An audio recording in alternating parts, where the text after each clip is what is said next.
This lesson looks at why some isotopes are radioactive. You may wish to refer to the lesson Why Aren't All Atomic Masses Whole Numbers to help you understand this video. The identity and chemical properties of any atom are determined by the numbers of protons in its nucleus.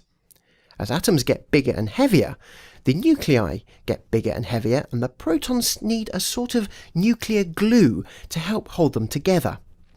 Neutrons provide this glue and prevent the positive charges of protons from repelling each other, thanks to something called the strong nuclear force.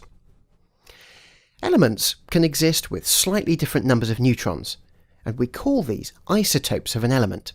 It is particularly common for heavier elements where a lot of neutrons are required to hold the nucleus together, but smaller and lighter examples include the isotopes of hydrogen.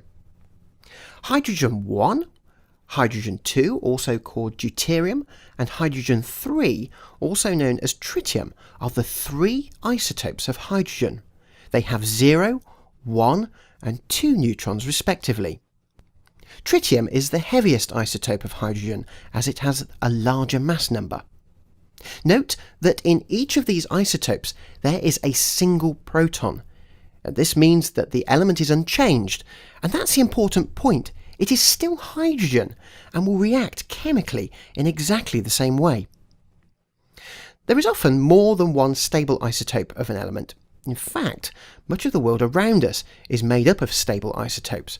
However, sometimes there aren't enough neutrons in a nucleus, or there may be too many for it to be stable. An analogy is a person carrying boxes. If you try to carry too many boxes, you'll end up dropping some. And if you continue, you'll keep dropping boxes until you reach a manageable amount. This is your stable state. And nuclei behave in a similar way, and they will try to stabilize themselves. If there are too many protons or too many neutrons, the nucleus can spontaneously rearrange itself and throw out particles in the process. This is essentially what happens in radioactive decay. Isotopes that have unstable nuclei like this are known as radioactive isotopes or radioisotopes. In our hydrogen examples, tritium are unstable and are hence radioisotopes of hydrogen. The more unstable a nucleus, the faster it will try to rearrange itself into a more stable state. And another name for this process is radioactive decay. Radioisotopes are often used in medicine to trace aspects of body chemistry or blood flow. For example, a small amount of the radioisotope technetium-99 may be injected into the bloodstream to show up on medical imaging and X-rays, and this is known as a medical tracer. Tracers can be used by chemists to understand how a reaction works.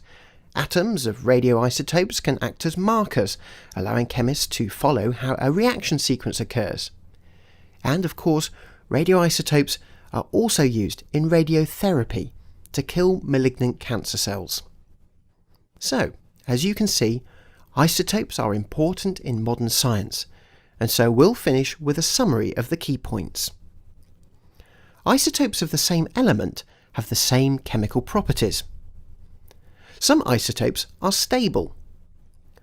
Isotopes that are unstable are radioactive.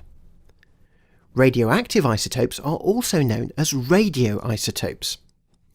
Radioisotopes can be used as tracers or markers in chemistry and medicine, and they are also used to kill cancer cells.